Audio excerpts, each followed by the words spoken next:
నమస్కారం city cable CPC news కు స్వాగతం. ముందుగా ముఖ్యాంశాలు. రాయచోటి ఘటన అనంతరం కొంతమంది స్వార్థ ప్రయోజనాల కోసం దుష్ప్రచారం. భవిష్యత్తులో ఇలాంటి ఘటనలు జరగకుండా చర్యలు తీసుకుంటామని రాష్ట్ర మంత్రి మండిపల్లి రాంప్రసాద్ రెడ్డి వెల్లడి. కాశీనాయన జ్యోతి క్షేత్రంలోని భవనాలను అటవీ అధికారులు కూల్చివేయడం బాధాకరం. కూల్చివేత భవనాల సందర్శన అనంతరం మీడియాతో కడప ఎంపీ వైఎస్ అవినాష్ రెడ్డి. సరళమైన తెలుగు భాషలో రామాయణం రచించి సమాజానికి అందించిన గొప్ప కవయిత్రి మొల్లమాంబ. జయంతి వేడుకల్లో జిల్లా కలెక్టర్ డాక్టర్ శ్రీధర్ చెరుకూరి స్పష్టీకరణ.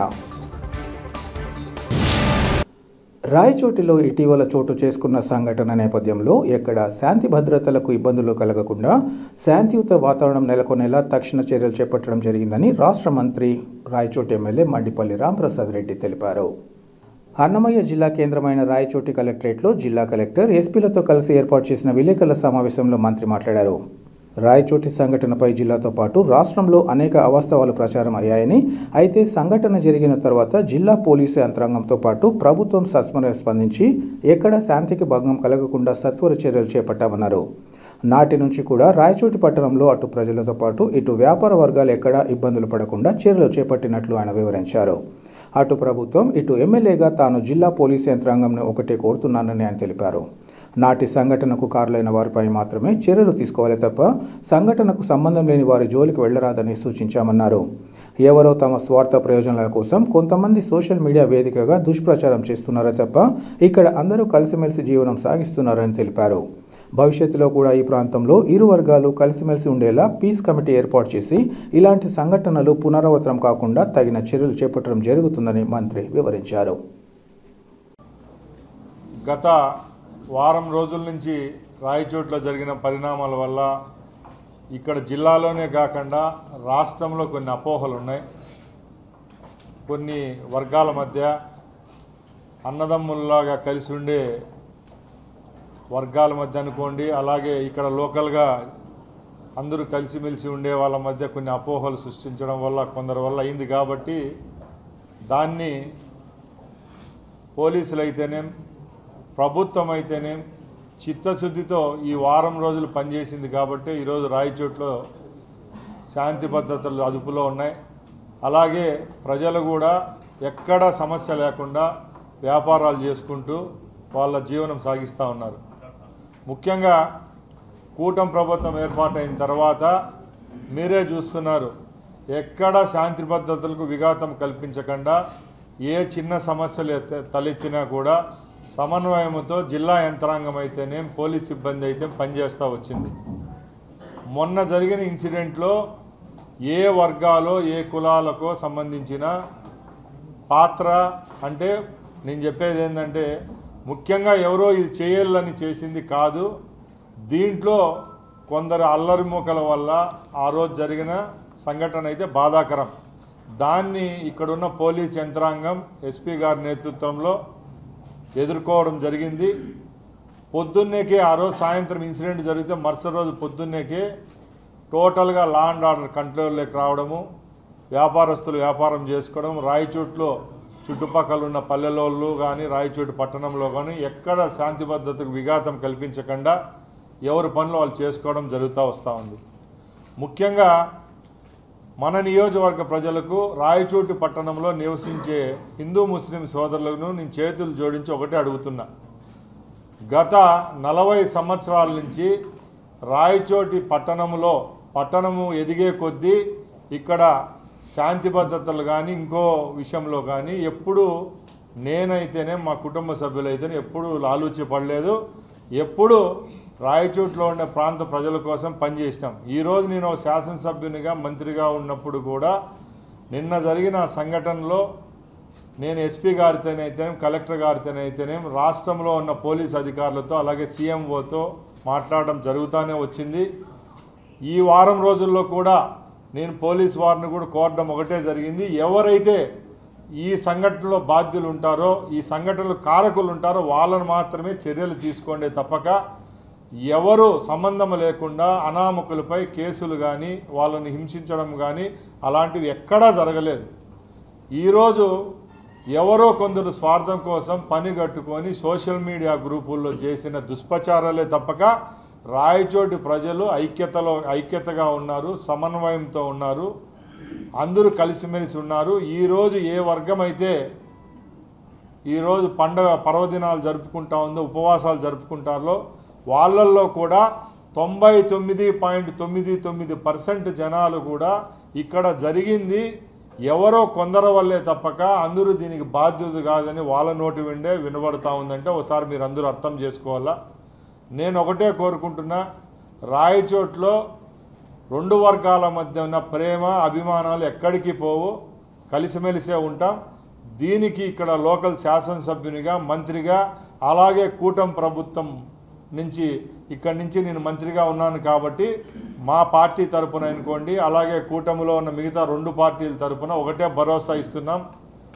ఎక్కడ ఏ విధమైన సమస్య లేకుండా రాయచోటిని ముందుకు తీసుకొని పోయేదానికి నా వంతు కృషి చేస్తాను. తప్పకుండా ఎవరైతే దీనికి బాధ్యులని తెలుస్తుందో వాళ్ళను చట్టపరంగానే పోలీస్ వాళ్ళని అప్పీల్ చేస్తున్నాను. వాళ్ళను మాత్రమే శిక్షించవలసిందిగా, వాళ్ళ మాత్రమే కేసులు పెట్టవలసిందిగా కోరుకుంటున్నా. అలాగే చాలామంది సోదరులు గత 2-3 రోజుల నుంచి అడగడం జరిగింది.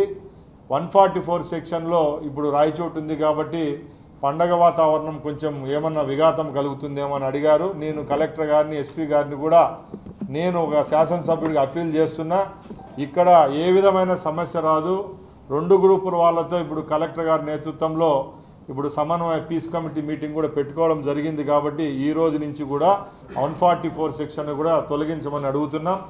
అలాగే రాబోయే కాలంలో కూడా రాయచోటి పట్టణంలో ఎక్కడ ఇలాంటి సంఘటన పునరావృతం కాకుండా రంజాన్ మాసం తర్వాత, రంజాన్ పండుగ తర్వాతే ఒక పీస్ కమిటీ ఏర్పాటు చేసి ఎక్కడైతే ఈ సమస్యలు పునరావృతం అవుతున్నాయో ఆ ప్రదేశాల్లో రాబోయే కాలంలో చిత్తశుద్ధితో ప్రభుత్వము అక్కడున్న ఎవరైతే వర్గాల వాళ్ళతో సమన్వయం చేసుకొని అక్కడ ఏమైనా ఆంక్షలు ఉన్నా కూడా సమన్వయంతోనే వాళ్ళ ఇద్దరిని కూర్చొనబెట్టి మాట్లాడి తగిన చర్యలు తీసుకొని ఇలాంటి సంఘటనలు పునరావృతం కాకుండా ముందుకు తీసుకొని పోయేదానికి చర్యలు తీసుకుంటామని తెలియజేసుకుంటూ సెలవు తీసుకుంటున్నా. జై హింద్.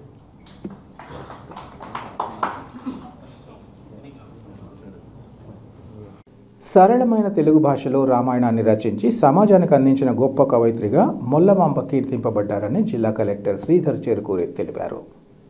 ఈరోజు కలెక్టరేట్లోని సభాభవనంలో జిల్లా వెనుకబడిన తరగతుల సంక్షేమ శాఖ ఆధ్వర్యంలో జిల్లా కలెక్టర్ శ్రీధర్ చెరుకూరి అధ్యక్షతన మొల్లమాంబ జయంతి వేడుకలు ఘనంగా జరిగాయి. ఈ సందర్భంగా కలెక్టర్ మాట్లాడుతూ రామాయణ మహాగ్రంథాన్ని పలువురు వివిధ భాషల్లో రచించారని, అయితే వాల్మీకి లాంటి మహనీయులు రచించిన రామాయణ గ్రంథాలను ఆధారం చేసుకుని మొల్లమాంబ తనదైన శైలిలో సామాన్యులకు సైతం అర్థమయ్యేలా తెలుగు భాషలో రామాయణాన్ని సరళంగా రాయడం గర్వించదగ్గ విషయమన్నారు. వైఎస్ఆర్ జిల్లా బద్వేలు వద్ద గోపవరం గ్రామానికి చెందిన మొల్ల రామాయణాన్ని అతి తక్కువ పద్య గద్యాలతో అత్యంత సులభమైన శైలిలో తనదైన ముద్రతో రచించి నాటి పండిత పామరుల ప్రశంసలు పొందారన్నారు. మానవీయ విలువలకు ప్రాధాన్యతనిస్తూ మహిళలపై జరుగుతున్న అఘాయిత్యాలు, వివక్షతకు వ్యతిరేకంగా ఆమె రచనలు చేశారన్నారు. తొలి తెలుగు రచయిత్రిగా చరిత్రలో తనకంటూ ప్రత్యేక స్థానాన్ని మొల్ల పదిలపరుచుకున్నారని గుర్తు చేశారు. ఈ కార్యక్రమంలో సాహితీవేత్త నరాల రామారెడ్డి, మొల్ల సాహితీ పీఠం అధ్యక్షులు డాక్టర్ విద్వాన్ గానుగపెంట హనుమంతరావు తదితరులు పాల్గొన్నారు. ప్రముఖ ఆధ్యాత్మిక క్షేత్రంగా విరాజిల్లుతున్న కాశీనాయన జ్యోతి క్షేత్రంలోని భవనాలను అటవీ అధికారులు కూల్చివేయడం బాధాకరమని కడప ఎంపీ వైఎస్ అవినాష్ రెడ్డి తెలిపారు. కాశీనాయన ఆశ్రమంలో అటవీ అధికారులు కూల్చివేసిన భవన నిర్మాణాలను ఈరోజు ఎంపీ పరిశీలించారు. ఈ సందర్భంగా ఆయన మాట్లాడుతూ ఇక్కడున్న లక్ష్మీ నరసింహస్వామి ఆలయానికి 200 సంవత్సరాల పైగా చరిత్ర ఉందన్నారు. కాశీనాయన స్వామి లక్ష్మీ నరసింహస్వామి భక్తునిగా ఎన్నో సేవలు చేసి జీవ సమాధి పొందారన్నారు. ఆయనకు సంబంధించిన ఆశ్రమం నేటికి పూర్తి కాని పరిస్థితిలో ఉందన్నారు. ఎంతో విశిష్టత కలిగి నిత్యానతన క్షేత్రంగా ఈ ప్రాంతానికి గుర్తింపు ఉందన్నారు. గతంలోనే వైఎస్ జగన్మోహన్ రెడ్డి కాశీనాయన ఆశ్రమానికి 12.98 హెక్టార్ల భూమి అవసరం ఉందని కేంద్ర అటవీ శాఖ మంత్రి భూపేంద్ర యాదవ్కు లేఖ రాశారన్నారు. ఆ తర్వాత తాను పలుమార్లు ఢిల్లీలో ఆ శాఖకు సంబంధించిన అధికారులతో మాట్లాడినట్లు ఆయన తెలిపారు. అప్పటి నుంచి అటవీ శాఖకు సంబంధించిన ఏ అధికారి ఇక్కడికి వచ్చి కట్టడాలను కూల్చకుండా చర్యలు చేపట్టామన్నారు.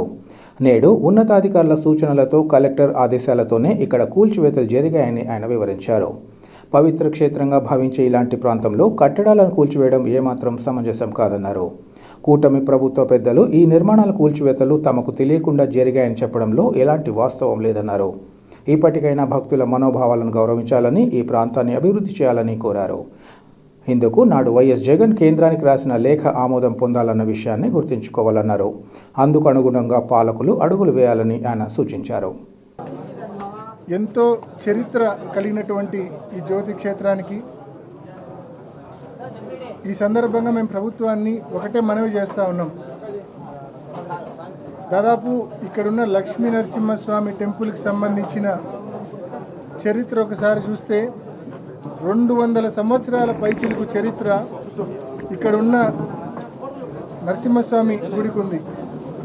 దాదాపు 1895లో అప్పుడు ఇష్యూ చేసిన గజెట్ నోటిఫికేషన్లోనే ఈ అటవీ ప్రాంతంలో నరసింహస్వామికి సంబంధించిన గుడి దాదాపు 0.5 హెక్టార్స్ ఉందని చెప్పి ఎప్పుడో 1895లోనే నోటిఫై అయిన పరిస్థితి.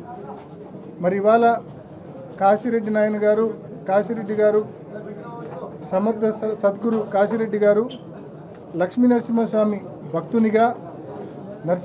భక్తునిగా ఇక్కడ ఎన్నో సేవలు చేసి ఇక్కడ జీవ సమాధైన పరిస్థితి. ఆయనకు సంబంధించిన ఆశ్రమం కాశిరెడ్డి నాయన ఆశ్రమం మరి నిర్మాణం ఇప్పటికి కూడా ఇంకా పూర్తి కాని పరిస్థితి. మరి ఎంతో విశిష్టత, ఎంతో చరిత్ర, నిత్యం అన్నదానం జరిగే ప్రాంతం ఇది. ఈ ఆశ్రమంలో ఈ గుడి పక్కన నిత్యం అన్నదానం జరుగుతుంది. ప్రతిరోజు ప్రతి పూట అన్నదానం జరుగుతుంది. ప్రతిరోజు వేల మంది వస్తారు. పండగలప్పుడైతే విపరీతమైన జనం వస్తారు. మరి ఇవాళ గడిచిన కొన్ని రోజుల క్రితం జరిగిన పరిణామాలు చాలా బాధాకరం. ఇక్కడ విడతల వారీగా 3 విడతల్లో మరి అనేక ఆశ్రమాలు కావచ్చు, గోశాలకు సంబంధించిన నిర్మాణం కావచ్చు, కొన్ని టాయిలెట్స్ కావచ్చు, ఇవన్నీ కూడా డెమాలిషన్ చేయడం జరిగింది. మరి ఇవన్నీ కూడా ప్రభుత్వంలో ఉన్న పెద్దలు మాకు సంబంధం లేదు, మాకు తెలియక జరిగాయని చెప్పి చెప్తా ఉన్నారు. మరి ఇది ఎంత మాత్రం కూడా వాస్తవం అయితే కాదు. ఎందుకంటే చాలా స్పష్టంగా అటవీ శాఖకు సంబంధించిన స్పెషల్ సిఎస్ కలెక్టర్ గారికి రాయడము, కలెక్టర్ గారు ఇన్ రిటర్న్ జనవరి 1, 2025 కలెక్టర్ గారు స్పష్టంగా ఇక్కడున్న ఆశ్రమానికి చుట్టూ ఉన్న బిల్డింగ్స్ అన్నీ కూడా డెమాలిష్ చేయమని, ఎవిక్ట్ చేయమని చెప్పి కలెక్టర్ గారు ఇచ్చిన ఆదేశాలు ఇవి. ఆర్డీఓ, అటవీ శాఖ, పోలీస్ శాఖ, ఈ 3 శాఖలు సమన్వయం చేసుకొని ఈ మాదిరి డెమాలిష్ చేయండి అని చెప్పి కలెక్టర్ గారు ఇచ్చిన ఆదేశాలు. మరి స్పష్టంగా స్పెషల్ సిఎస్ ఫారెస్ట్ నుంచి కలెక్టర్కు, కలెక్టర్ నుంచి ఆర్డీఓకు, పోలీస్ శాఖకు, ఫారెస్ట్ డిపార్ట్మెంట్కి ఇంతమందికి ఆదేశాలు వస్తే ఈ ప్రభుత్వం మాకు తెలియకుండా జరిగిన తప్పిదమని చెప్పడము నిజంగా కంటి తుడుపు మాటలు, కంటి తుడుపు చర్యలుగా భావిస్తూ ఉన్నాం. ఏది ఏమైనప్పటికీ కూడా దీన్ని రాజకీయం చేసే ఉద్దేశము ఏ ఒక్కరికి కూడా లేదు. అందరికీ, ఈ ప్రాంత ప్రజలందరికీ కూడా ఉన్న కామన్ ఇంట్రెస్టు. సో కేంద్ర అటవీ శాఖ, national board for wild life వీళ్ళందరూ కూడా, ముఖ్యంగా కేంద్ర అటవీ శాఖ కన్విన్స్ అయ్యి ఈ లేఖకు సంబంధించిన అప్రూవల్ ఇస్తే అప్పుడు మనం ఈ ప్రాంతాన్ని మరింత అభివృద్ధి చేసుకునే అవకాశం ఉంటుంది. కాబట్టి ఆ దిశగా మరి తప్పకుండా అడుగులు వేయాలని ఏదైతే జగన్మోహన్ రెడ్డి గారు కేంద్ర ప్రభుత్వానికి లేఖ రాశారో 3.26 హెక్టార్స్ రోడ్డు మార్గానికి, అదేవిధంగా 9.72 హెక్టార్స్ టెంపుల్ చుట్టూ కన్స్ట్రక్ట్ చేసిన నిర్మాణాలకు సంబంధించిన రెగ్యులరైజేషన్కు ఈ 12.98 హెక్టార్స్ భూమిని అటవీ శాఖ నుంచి డైవర్ట్ చేయించి మరి ఆశ్రమానికి సంబంధించిన యాజమాన్యానికి ఇప్పిస్తే మరి ఖచ్చితంగా భవిష్యత్తులో ఈ ప్రాంతం అన్ని రకాలుగా అభివృద్ధి చెందుతుంది. ఇక్కడికి వచ్చే భక్తులకు కూడా నిజంగా మంచి సౌకర్యాలు కూడా కల్పించవచ్చు. కాబట్టి ఆ దిశగా మరి మా ప్రభుత్వంలో ఆ దిశగా మేము ముందడుగు వేశాం. రాష్ట్రం నుంచి కేంద్రానికి రాశాం. మరి ఖచ్చితంగా ఇప్పుడున్న రాష్ట్రంలో, కేంద్రంలో అధికారం పంచుకుంటా ఉన్న ఈ కూటమి ప్రభుత్వం తప్పకుండా మరి దీన్ని అప్రూవ్ చేయించి మా ప్రాంతానికి సంబంధించిన ఈ జ్యోతి క్షేత్రానికి, ఈ క్షేత్రానికి వస్తున్న అపారమైన భక్తులకు తప్పకుండా న్యాయం చేయాలని చెప్పి మనవి చేసుకుంటా ఉన్నాం ప్రభుత్వాన్ని.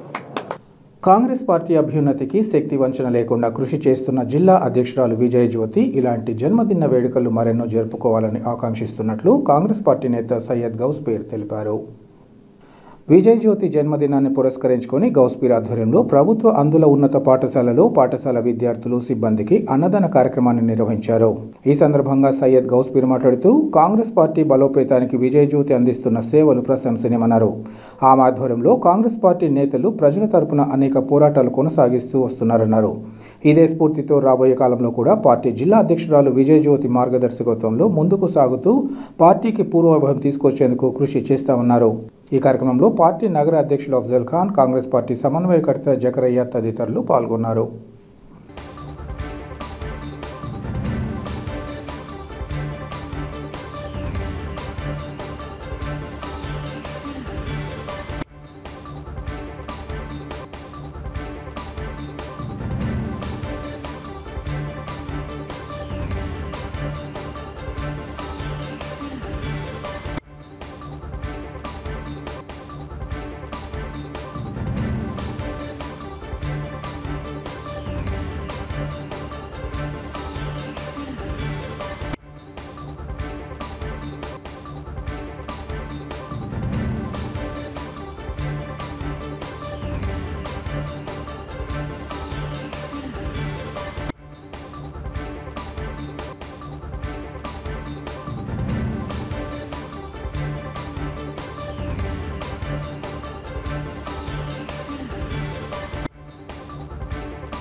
ఈరోజు మా dynamic leader and best administrator అయినటువంటి కడప జిల్లా కాంగ్రెస్ కమిటీ అధ్యక్షులు శ్రీమతి ఎన్డి విజయజ్యోతి మేడం గారి పుట్టినరోజు సందర్భంగా ఒక మంచి పుణ్యకార్యం చేద్దామని ఆలోచించి ఇక్కడికి వచ్చినాం. ఇక్కడికి వచ్చినప్పుడు ఇక్కడి ఇన్ఛార్జ్ గారు ఇక్కడ కొన్ని పిల్లల ఆట స్థలంలో ఊయల ప్రాబ్లం ఉంది, అది కూడా ఒక పుణ్యకార్యంగా చేయమని చెప్పడం జరిగింది. అది ఒక 5,000 దాకా ఎక్స్పెన్సెస్ అవుతాయి చేయండి అంటే అది కూడా చేయడం జరిగింది మేడంకు ఒక పుణ్యం కలగాలని.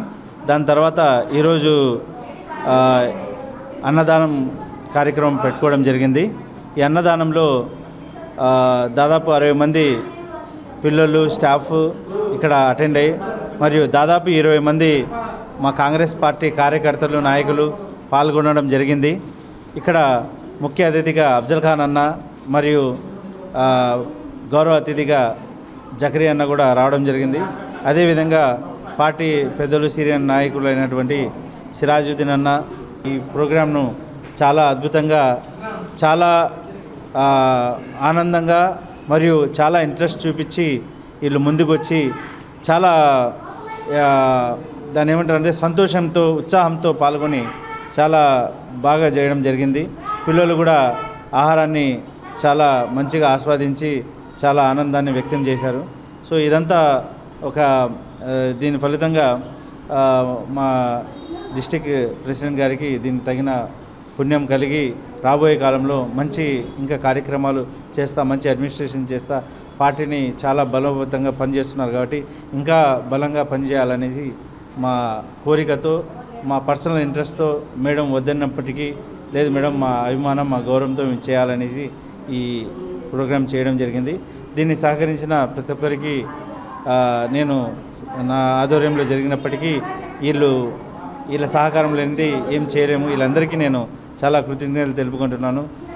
దీంట్లో సిరాజుద్దీన్ అన్న కూడా ఆయన కొరకు పిల్లలకు ఇంట్రెస్ట్గా ఐస్ క్రీమ్స్ అని కాంట్రిబ్యూట్ చేయడం జరిగింది.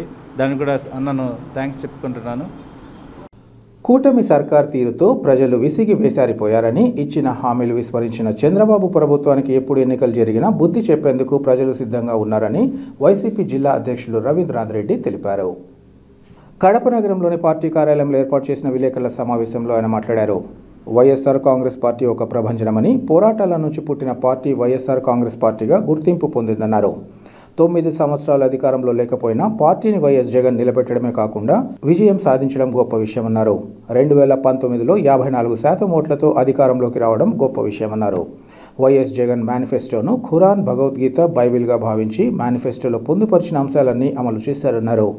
మేనిఫెస్టోలో ఇచ్చిన ప్రతి హామీని నెరవేర్చిన ఘనత వైఎస్ జగన్కే దక్కిందన్నారు.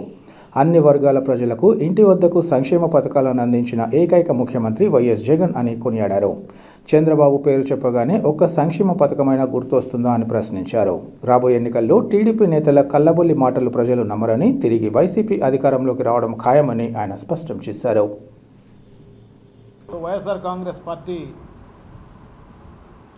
పుట్టుకనే ఒక చరిత్ర.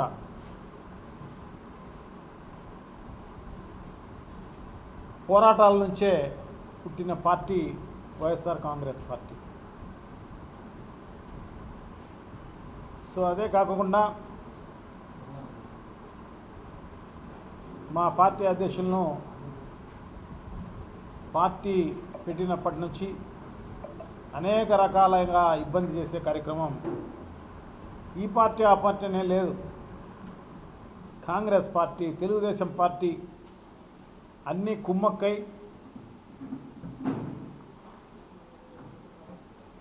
ఎన్నో రకాలుగా ఆయన పైన అవినీతి ఆరోపణలు చేస్తూ సంబంధం లేకపోయినా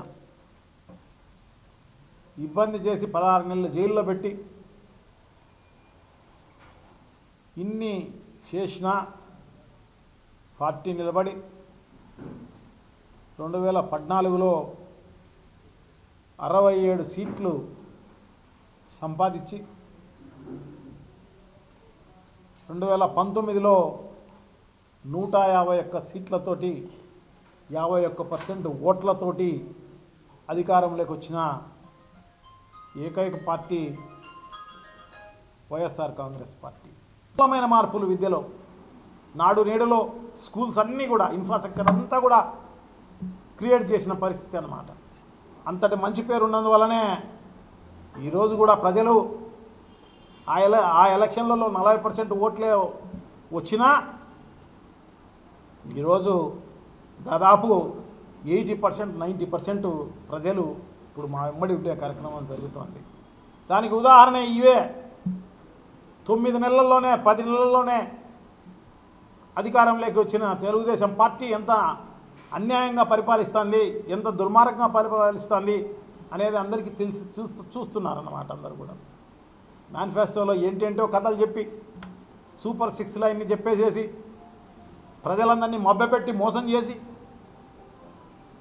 ఏమేమో ఇస్తామని చెప్పి నీకు 15,000, నీకు 15,000, నీకు 15,000, నీకు 18,000, నీకు 18,000, నీకు 18,000 అని ఏంటేంటో అన్నీ చెప్పి సిలిండర్లు ఫ్రీ అని, బస్సు ఫ్రీ అని, ఆల్ ఫ్రీ.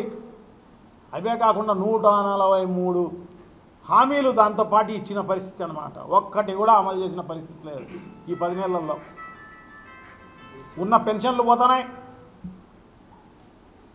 విద్యుత్ ఛార్జీలు పెంచామని చెప్పేసి ఎలక్షన్ల ముందు గొప్ప గొప్పగా చెప్పడం జరిగింది. మళ్ళీ ఆయన వచ్చిన తర్వాత ఇప్పటికి 3 సార్లు పెంచడం జరిగింది. ట్రూ ఆఫ్ ఛార్జెస్ అని చెప్పేసి ఇంకోటని. సో అందుకోసమే విద్యుత్ పైన మేము పోరాటం చేసేదానికి, నిరసన వ్యక్తం పరిచేసేదానికి వైఎస్ఆర్ కాంగ్రెస్ పార్టీ పిలిపిస్తే ఎక్కడ చూసినా వేలాది మంది ఆ కార్యక్రమంలో పాల్గొన్న పరిస్థితి అన్నమాట రాష్ట్రంలో. సో అంత క్రెడిబిలిటీ ఉంది జగన్మోహన్ రెడ్డి గారికి, అంతటి మంచి పరిపాలన అందించడం అన్నమాట. సో ఒకవేళ అధికారంలోకి రాకపోయి ఉండొచ్చు, ప్రజలు మోసపోయి, ఎందుకంటే జగన్మోహన్ రెడ్డి గారు ఓడిపోలేదు, వైఎస్ఆర్ కాంగ్రెస్ పార్టీ నాయకులు ఓడిపోలేదు, ప్రజలే ఓడిపోయినారు, ప్రజలే మోసగించబడ్డారు ఆ అబద్ధ మాటలకు, మోసగించబడి ఓడిపోవడం జరిగింది తప్ప వైఎస్ఆర్ కాంగ్రెస్ పార్టీ నాయకులు కానీ వైఎస్ఆర్ కాంగ్రెస్ పార్టీ కానీ జగన్మోహన్ రెడ్డి గారు కానీ ఓడిపోలేదు. అందుకోసమే ఈరోజు ప్రజలందరూ కూడా ఎప్పుడు వెనకబడి ఉన్న పరిస్థితి అన్నమాట. నిన్న విద్యా దీవెనకు సంబంధించి, వసతి దీవెనకు, హయ్యర్ ఎడ్యుకేషన్కి సంబంధించి మేము గత నెలలోనే 3వ తారీఖు నిరసన వ్యక్తం చేస్తామని పిలిపిస్తే దానికి భయపడి ఒక్క ఇన్స్టాల్మెంట్ ఇవ్వడం జరిగింది, అది కూడా కొంతమందికి. అరియర్స్ ఎవరిస్తారు? గత డిసెంబర్ వరకు వైఎస్ఆర్ కాంగ్రెస్ పార్టీ ఇవ్వడం జరిగింది. దాని తర్వాత అంతా కూడా 4,500 కోట్ల రూపాయలు విద్యా దీవెన కింద, వసతి దీవెన కింద దాదాపు 1,800 కోట్ల రూపాయలు ఇవన్నీ కూడా బాకీలు ఉన్నాయి.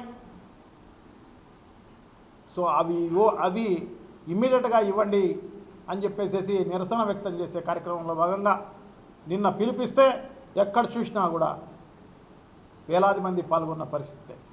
విద్యార్థులు, విద్యార్థి తల్లిదండ్రులు, నిరుద్యోగులు అందరూ కూడా పెద్ద ఎత్తున పాల్గొనడం జరిగింది, సక్సెస్ కావడం జరిగింది అన్నమాట ఆ కార్యక్రమం అంతా కూడా. నిరుద్యోగులైతే నిజంగా కూడా నిరుద్యోగులకైతే ఎంత ఆశ చూపించడం జరిగింది. వాళ్ళందరికీ మెగా డిఎస్సి అనేది ఇమ్మీడియట్గా పెడతాం, జాబ్ క్యాలెండర్ ప్రతి సంవత్సరం ఉంటుంది, 20 లక్షల ఉద్యోగాలు తప్పకుండా ఇస్తాం, ప్రతి సంవత్సరం 5 లక్షల ఉద్యోగాలు అని చెప్పి, ఒకవేళ ఈకపోతే 3,000 రూపాయలు నిరుద్యోగ భృతి ఇస్తామని చెప్పి ఇంతవరకు 10 నెలల్లో ఒక్కరికి ఇచ్చావా? ఒక్కరికి ఉద్యోగం ఇచ్చావా? మరి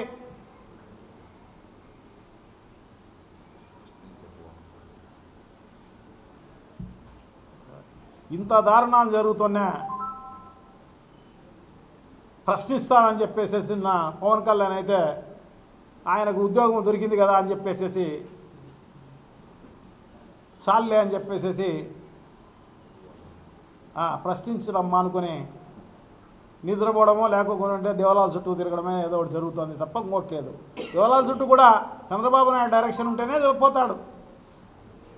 ఇప్పుడు కాసిరెడ్డి నాయనలో, మా కడప జిల్లాలో, వైఎస్ఆర్ జిల్లాలో అక్కడంతా కూడా ఫారెస్ట్ వాళ్ళంతా కూడా ఆ కట్టడాలన్నీ కూల్చేస్తుంటే మళ్ళీ రాలే. సనాతన ధర్మం అనేవాడు, ధర్మ ప్రచారం అని చెప్పేవాడు మళ్ళీ రావాలి కదా, స్పందించలేదే మరి. ఏమీ లేదు, చంద్రబాబు నాయుడు డైరెక్షన్లో పనిచేస్తాడు, ఆయన ఆర్టిస్టు కాబట్టి ఏమి రాసిస్తే అది చెప్తాడు అన్నమాట స్క్రిప్టు.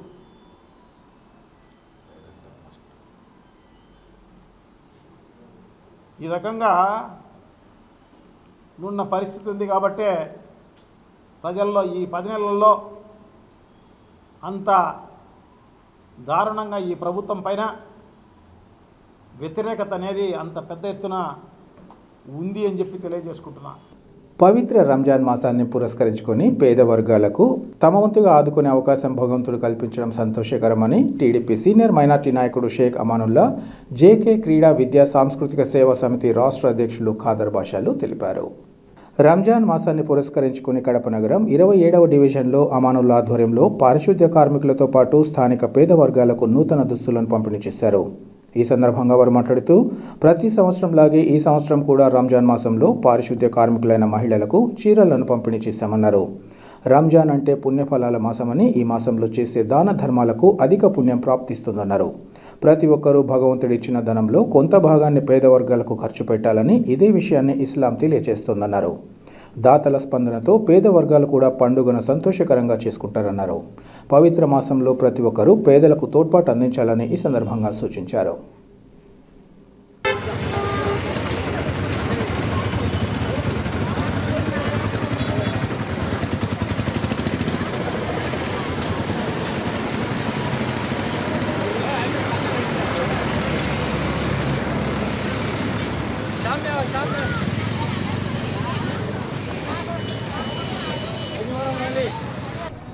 అందరికీ నమస్కారము. మరీ ముఖ్యంగా రంజాన్ శుభాకాంక్షలు. ఈరోజు కడప నగరంలోని 27వ డివిజన్ గౌస్ నగర్లో అమానుల్లా షేక్ వారి ఆధ్వర్యంలో రంజాన్ శుభ సందర్భముగా నిరుపేదలకు చీరలు పంపిణీ కార్యక్రమం నిర్వహించినారు. చాలా సంతోషకరమైన విషయము. ఎందుకంటే రంజాన్ మాసం అంటే దాన ధర్మాలకు ప్రతిరూపము. ఈ రంజాన్ మాసంలో వస్త్రధారణము, అలాగే రేషను, అలాగే ఇఫ్తారు కిట్లు ఇవన్నీ పంచడం జరుగుతూ ఉంది. మన అమానుల్లా గారు గౌస్ నగర్లో మరిన్ని సేవా కార్యక్రమాలు చేస్తూ ఉంటారు. ఈరోజు వస్త్రధారణం అలా చీరలు పంపిణీ చేయడం జరిగింది. చాలా ఆనందంగా ఉంది. ఎంతోమంది ధనికులు ఉన్నారు. వాళ్ళ స్ఫూర్తి లేకుండా ఆయన సొంత డబ్బుతో ఆయన కొంచెం భాగము పేదలకు పంచాలని, అలాగే పేదలకు దాన ధర్మాలు చేయాలని ఆయన ప్రతి సంవత్సరం చేస్తూ ఉంటారు. ఈ సంవత్సరం కూడా ఆయన స్తోమత బట్టి ఆయనకు మన డివిజన్లో ఆయనకు చేస్తూ ఉంటారు. అయినా మన స్ఫూర్తి తీసుకొని ప్రతి ఒక్క ధనవంతుడు తన సంపాదనలో పేదవారు ఖర్చు చేసి పేదవాళ్లకు ఆదుకోవాలని కోరుకుంటూ రానున్న రోజుల్లో మన అమానుల్లా అన్న మరిన్ని సేవా కార్యక్రమాలు చేసి పేద ప్రజలకు అండగా నిలిచి వాళ్లకు నిజంగా వాళ్ళకి సాయశక్తులు కృషి చేస్తారని తెలియజేస్తూ ఈ అవకాశం ఇచ్చిన మన అమానుల్లా షేక్ గారికి ధన్యవాదాలు తెలుపుతున్నాను. నా పేరు ఖాదర్ బాషా, తెలుగుదేశం పార్టీ ముస్లిం మైనార్టీ నాయకుడు. వార్తలు ముగించే ముందు ముఖ్యాంశాలు మరోసారి. రాయచోటి ఘటన అనంతరం కొంతమంది స్వార్థ ప్రయోజనాల కోసం దుష్ప్రచారం. భవిష్యత్తులో ఇలాంటి ఘటనలు జరగకుండా చర్యలు తీసుకుంటామని రాష్ట్ర మంత్రి మండిపల్లి రాంప్రసాద్ రెడ్డి వెల్లడి. కాశీనాయన జ్యోతి క్షేత్రంలోని భవనాలను అటవీ అధికారులు కూల్చివేయడం బాధాకరం. కూల్చివేత భవనాల సందర్శన అనంతరం మీడియాతో కడప ఎంపీ వైఎస్ అవినాష్ రెడ్డి. సరళమైన తెలుగు భాషలో రామాయణం రచించి సమాజానికి అందించిన గొప్ప కవయిత్రి మొల్లమాంబ.